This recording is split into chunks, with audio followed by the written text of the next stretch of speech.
All right, so what are we going to make to practice routing and fetching? We're going to have an API party. So we're going to use a couple different APIs, and we're going to use routing to do things with them. So you can see we've got a few links here. So these are the nav links. You can see I click on, so right now my address is just localhost 3000. And right now it's rendering this paragraph. Click on one. You can see my URL has now changed to be /GitHub. And now my paragraph that was here is no longer rendering because we're not matching the route for that anymore. What we are matching is the route for this component, whatever that is. And we get a nice GitHub logo and an input here that allows us to look up a GitHub user. Who wants to volunteer their GitHub username? Probably not Porter. It's all dashes, right?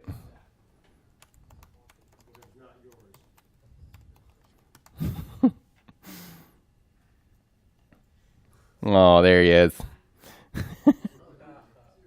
So you can see when we submitted it, it added his username to the URL. That triggered a fetch request to the GitHub API. And you notice this stuff didn't show up instantaneously. When we got that stuff back, we got the information about his user, including his avatar URL, username, followers and following. Somebody follow him. That would be nice. Apparently he hasn't filled out his location either. And then also we have a link to his profile. Hooray. So yeah, we can do that with this routing. Then we also have, if I click on the NASA API, you can notice we switched to /NASA. Got a handy NASA logo, and then it says select a Mars rover. Let's choose Curiosity here. So the NASA API does a lot of things. This is actually pictures from the Mars rovers. So depending on which one you pick, it's going to get you a different picture. But yeah, that is, I believe, the front hazard avoidance camera on the Curiosity rover. So Mars, totally sweet. And then homework, we won't worry about that yet. But that's another route. So yeah, ready to build this thing? Yeah. All right. I know I don't have the soundboard up. I'm going to have to do that after the break. All right, so let's do some Create React App. Open up your terminals and get in the folder in which you want to create a project.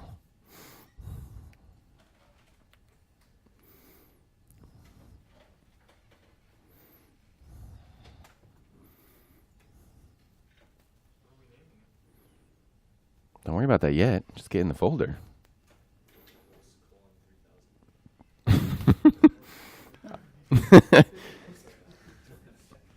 I don't think you can put colons in your app name, probably for good reason.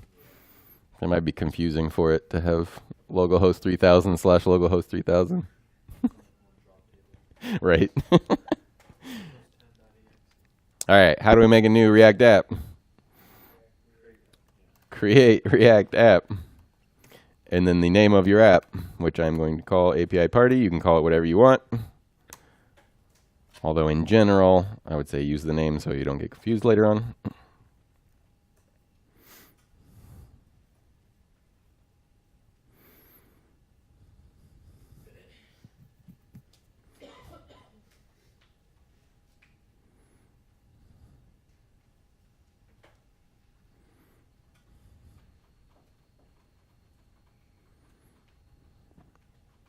Okay, I'm going to give you a couple minutes to, I know some people are still using NPM, old school. Also, you're using the guest network, so it might not be quite so fast.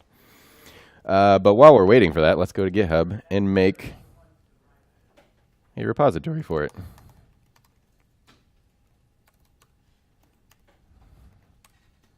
So just go to your thing. I'm going to go to our class thing here.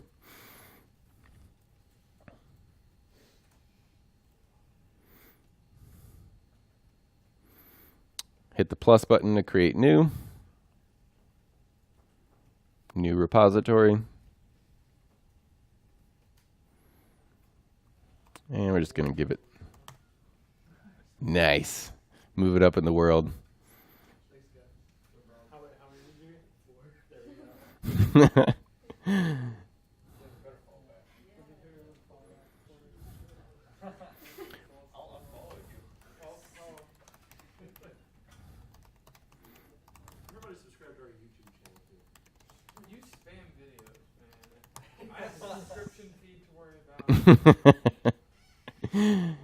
So optional description, but yeah, just call it whatever you want.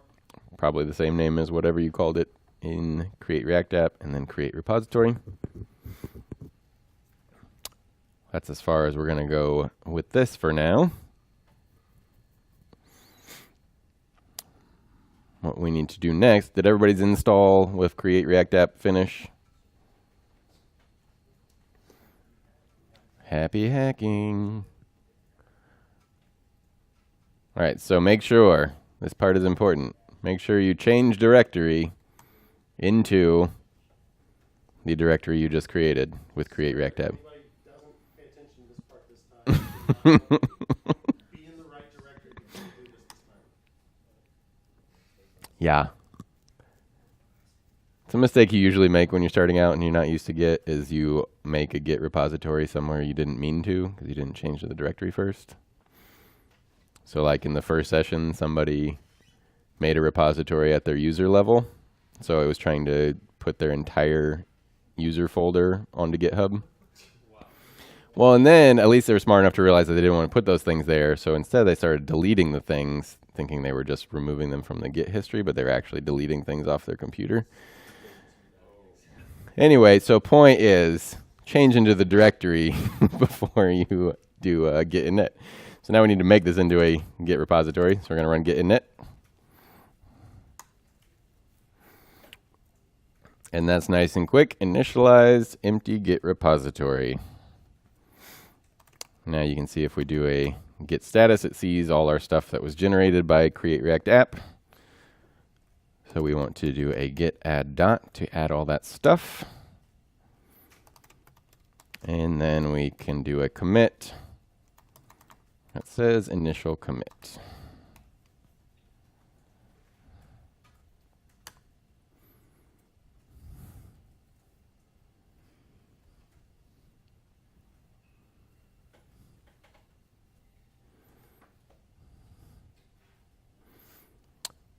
Everybody made it that far? All right, so next step, we already made this repository on GitHub. So we are wanting to push an existing repository from the command line because we just made one. So copy these two lines, hit the little button to copy to clipboard, and then switch back over to your terminal and paste those in. Hit enter. And that should push that newly created repository up to the GitHub that you just made. And then if you either refresh the page or just click on this link again, you should see that you have your files there.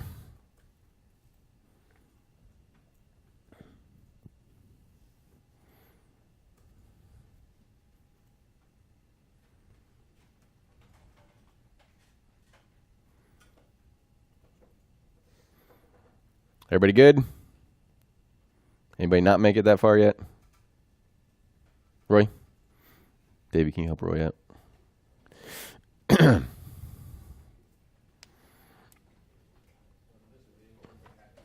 Oh, that's right. Yours just takes a while, doesn't it? Well, hopefully we make it. All right, so we know already we're going to want to use React Router in our project, right? How do we add stuff, external packages to our project? Yarn add or npm, but we'll do the yarn command first. Yarn add, and then react -router -dom.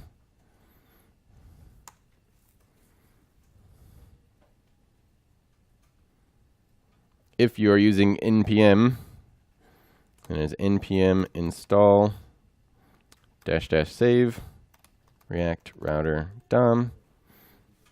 Save shouldn't be necessary. Anymore? Oh, that's right. Well, yeah.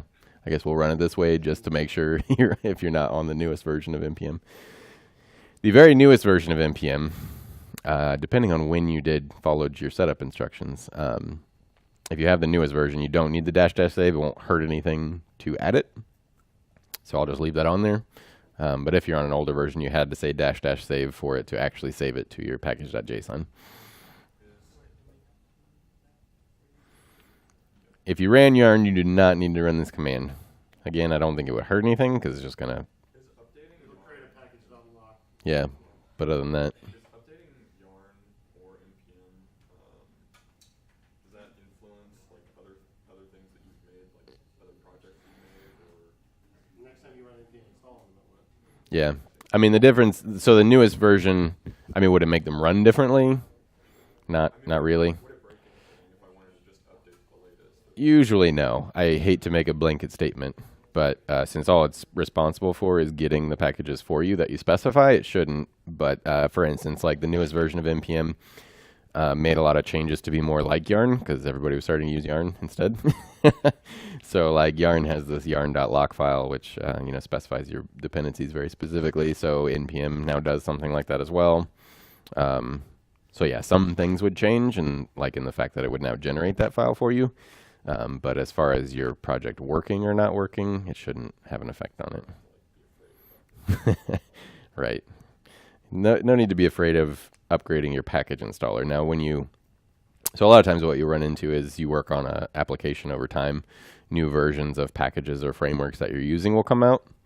And so you may want to update that, particularly if there's new features that you want to use or like security fixes that have been done, which can break things because sometimes things are not backwards compatible or new bugs are introduced or new dependency problems between this package that you've now updated and another package that you have. So I typically would be a little more careful about that. And by careful, I just mean make a new branch, try it out over there, make sure everything works, and then merge that in.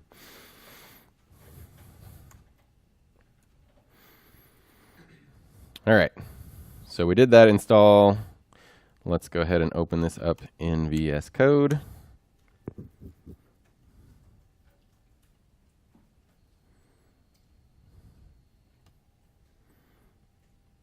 I'm going to make my font a lot bigger for you.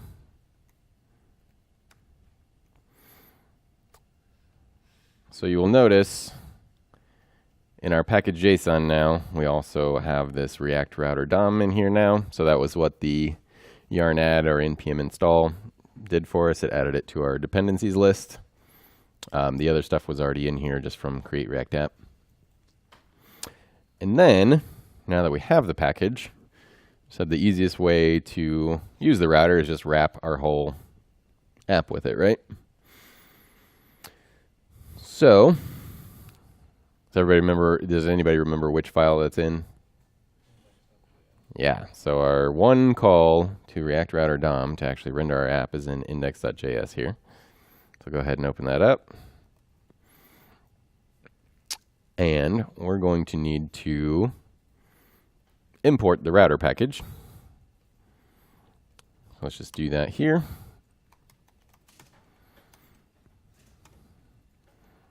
And specifically what we want is browser router.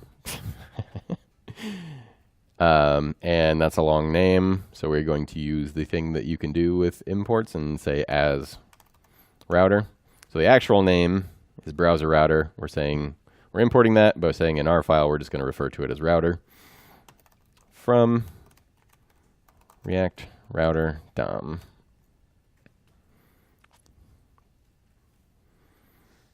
And then I'm just going to break this onto multiple lines so it is a bit easier to read. So remember the two arguments to React DOM.render is one, what is the component that I'm rendering? And then where am I rendering it to? So we're just going to take our app and put it inside the opening closing tags of a router.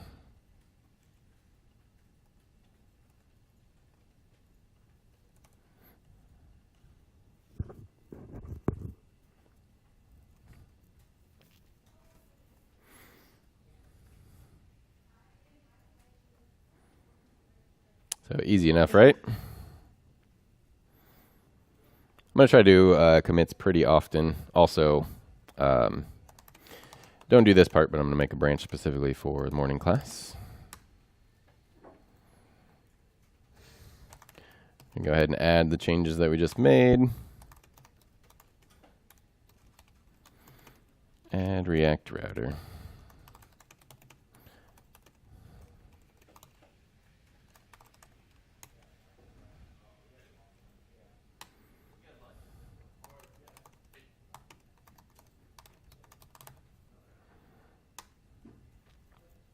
And push that up. So now that I've done, remember the -u basically sets this as the default, saying from now on when I just say git push, assume that I mean this part of it. So now that I got that set up, and you are already set up this way because it automatically ran that command when you copied those things from GitHub, you can use now the built-in tools to do the commits, so I'll do that for the rest of the project. All right, so far, we installed React Router DOM. We got our app wrapped in router. Let's go ahead and start our server so we can take a look at what we got here. Just do a yarn start or npm start.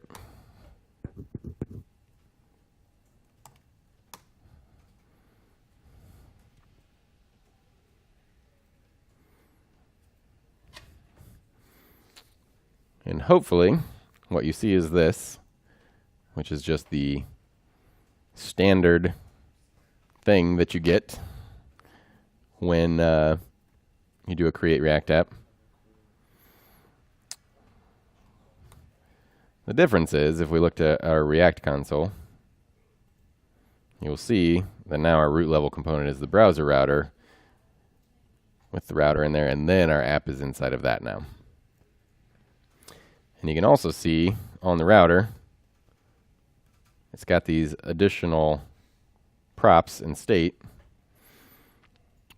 Children, there's that history object. You can see the length is 1 because we've only gone to one location so far. These are all those other methods we were talking about on there. The push, go back, go forward. Our match object, whether or not the match is exact. Any params, which we don't have any params right now, so that should be empty, and it is. The path that we're at is just, the root level, so just slash. So yeah, you get all that kind of stuff, and that stuff automatically gets passed to all the children of the router in the app as well.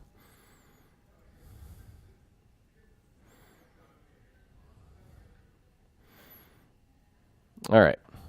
So obviously this is not what we want it to look like. We want it to look like this. So let's start making it look like that. So step 1, let's go ahead and open up our app.js. We do not want the heading that is currently in there, or the logo, the spinny logo, as nice as that is. So we'll get rid of that. We don't want this app intro paragraph at all, so we'll get rid of that. Now that we don't have the logo, we don't need this import anymore. So I'll take that out.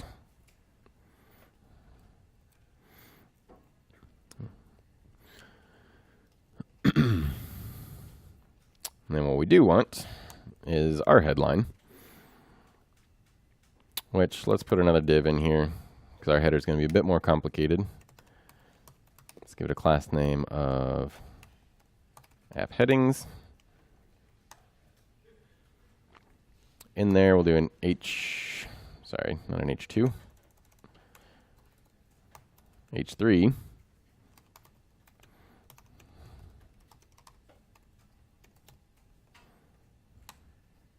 And then an H1.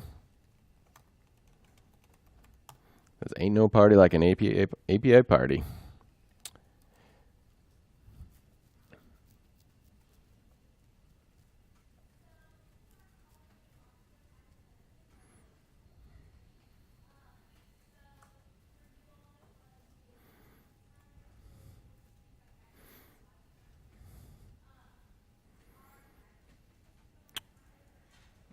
So now our app should have changed. Looks lovely. Real nice. Not quite as nice as that. Probably need a bit of styling. Let's go do that. So open up your app.css. We don't need this app logo styling anymore.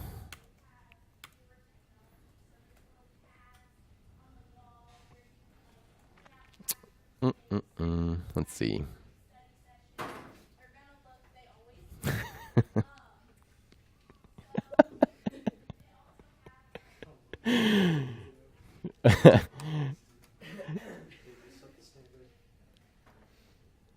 We need a different font.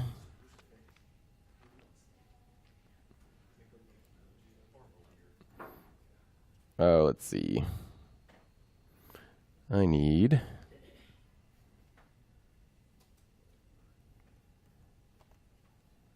chat window so I can drop that to you.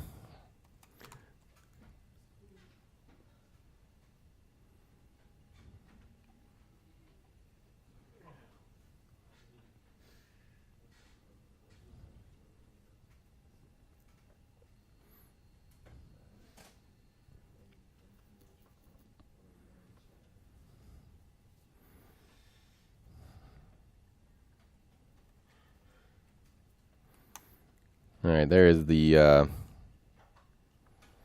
font you need in Slack. So just put that import at the top of the file.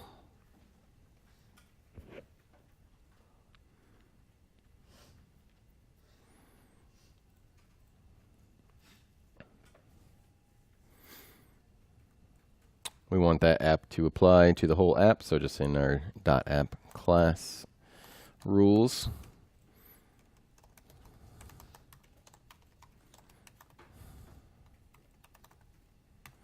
Just add in the font family rule there. So we're going to use Gentium Book Basic as the primary font. If that fails to load, then we're just going to use a normal serif font.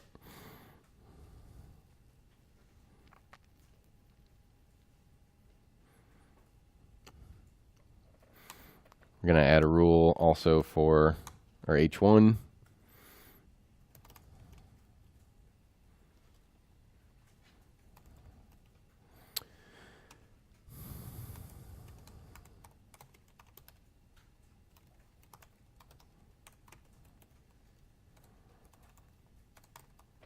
Have we used this slash before, where we're doing two different pixels right next to each other? So because we're doing a generic font rule, it can take basically all of the font rules just in succession.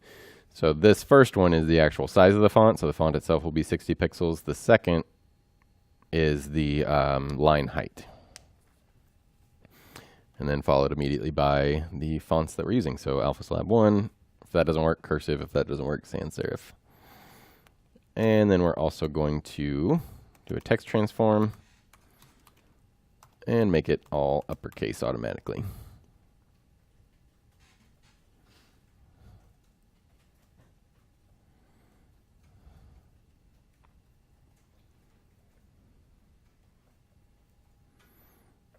And then we added that other div in there that we gave app headings, so make sure you change header to headings on that rule.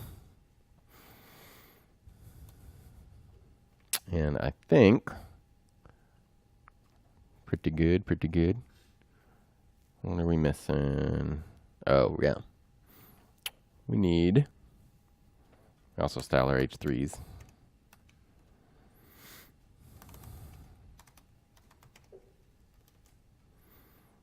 So 400 is the font weight.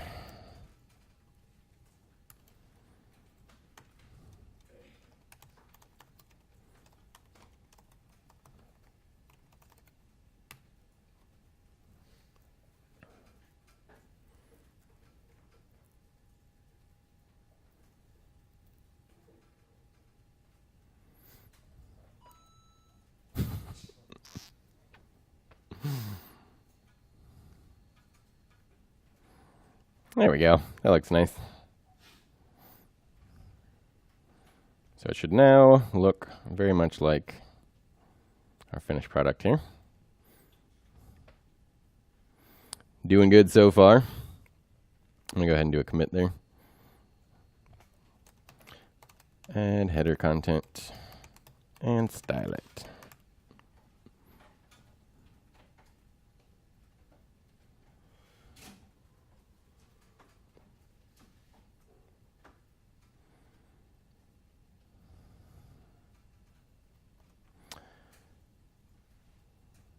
So our next thing we need to do, this is what we've got so far. We know that when we get the final product, we want our header up here, and then we want a list of the links, right? And furthermore, we know that when we are just at localhost 3000, and only when we're at localhost 3000, not anything else, we want to render just this simple paragraph here, right?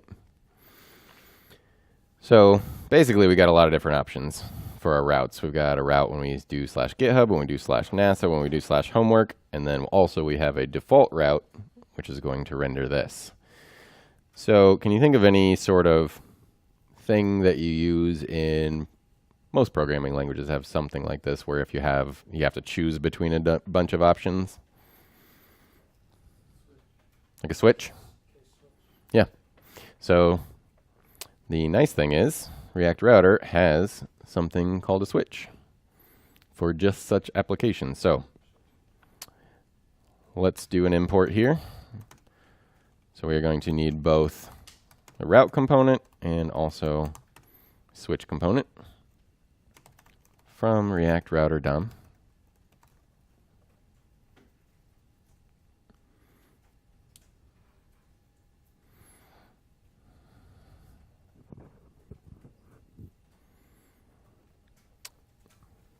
And so we're going to start by figuring out how are we going to render this default paragraph here.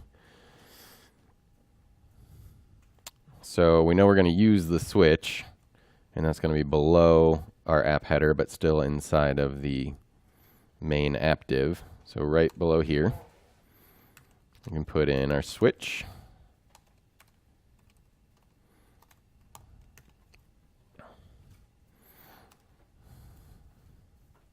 And inside our switch is just going to be a list of all our routes that we want to potentially match on. So starting with our defaults, I'm just going to put in the route, self-closing tag. And we could give it a path, but we don't really need to because we know this is going to be our default route when nothing else matches, right? So if any other things match, it's not going to render this. Switch means we can only match one at a time.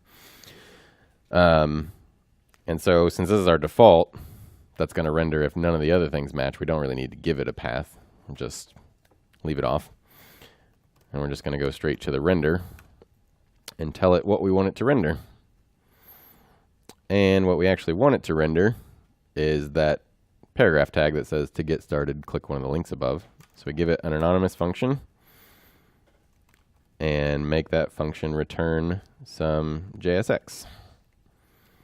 So it's going to return a p tag that says to get started, click one of the links above.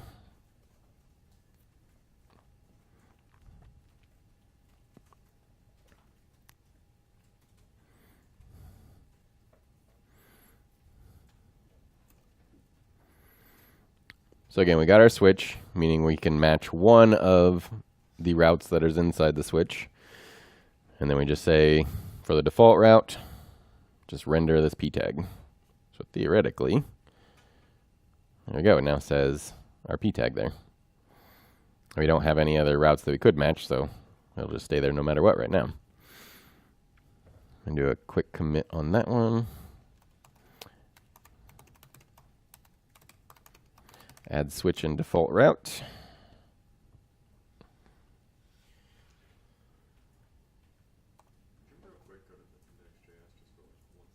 Yeah. Do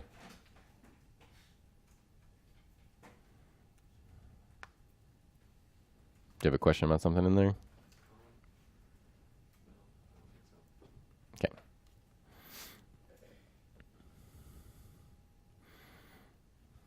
All right, so we got our default route. let's start with our first of our links here. So let's make a link that goes to the GitHub API. So we will put in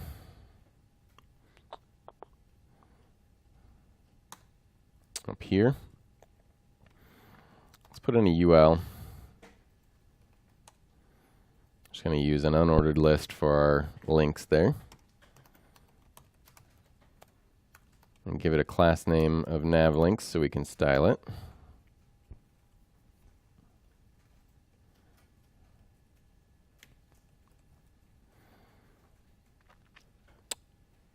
And then our first list item.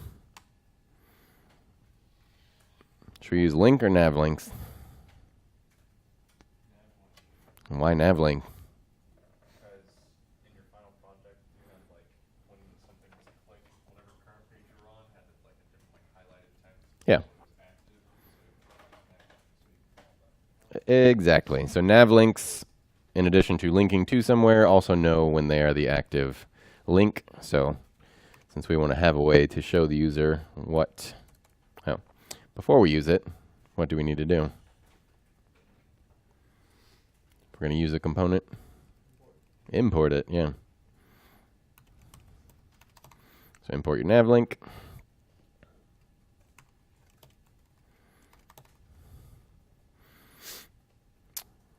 And navlinks need to know where they link to, correct? So just in your opening tag, to, and then as a string, /GitHub.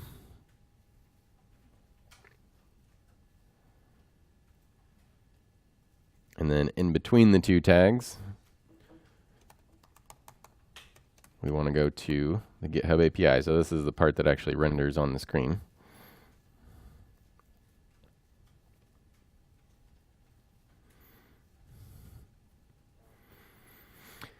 So if we now have a link to get to /GitHub, what are we going to do when we get there? Well, eventually we'll fetch. Load a component, and how do we load a component based on the URL? Yeah, so we need a route for it, right? So let's add another route to our switch. Remember, it needs to go above the default case because we want to make sure it hits this, doesn't hit the default case first, otherwise it'll never try to match the other one. So we'll add another route. And this time we do want a path because we only want to match when we match /GitHub. And for now, we'll eventually make its own component, but let's just make sure that it works first. So we'll just give it a render. And let's put an H1 in there. It says GitHub. And then don't forget to close your route tag at the end.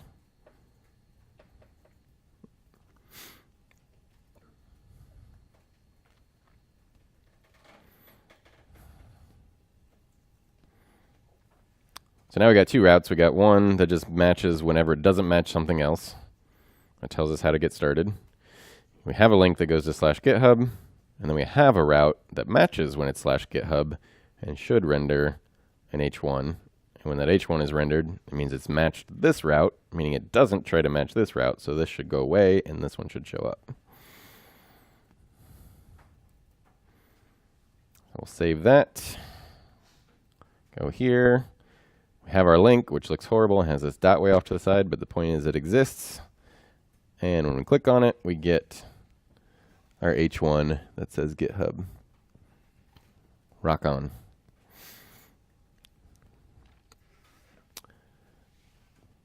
So, like I said, it's just basically conditional rendering depending on what your URL is.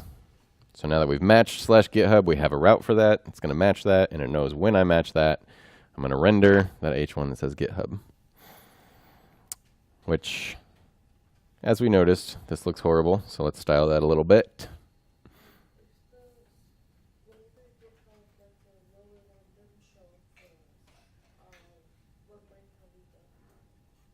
You're saying this does not show up? Did you put the route with the path above the other route. And your nav link goes to, so you see /GitHub in the URL after you click on the link.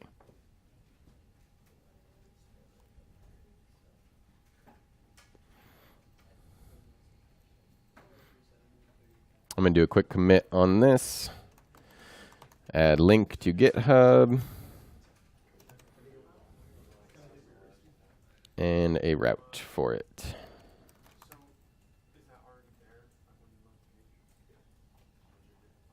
It's like starting as if I click starting at GitHub. Yeah. For some reason, my route is starting at GitHub. Yeah, if you just refresh, it's going to be on the same page you were on. So right now, we don't have a link to go back to home, so you just have to manually delete that from the... And then when it pops up, it doesn't pop up like below the link. It just takes up. It basically is placed right on top of the link. And you got your UL inside the header div, Yeah. and the switch is outside the header div. Oh, we're about to take a break in a couple minutes as soon as we get this styled so we can take a look at it. So our last thing before we head to break, let's just make sure our nav links get styled so they look right. This is a lot of rules, so I'm just going to post them in Slack, but we'll talk through them.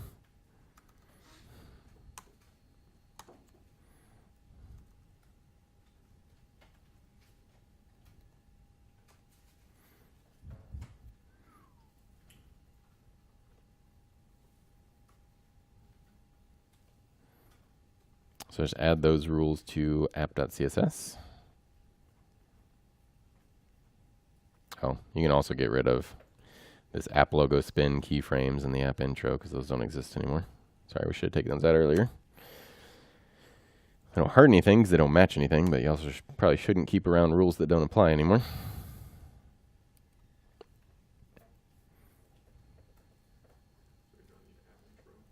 Correct. So we got rid of that paragraph that had that class on it.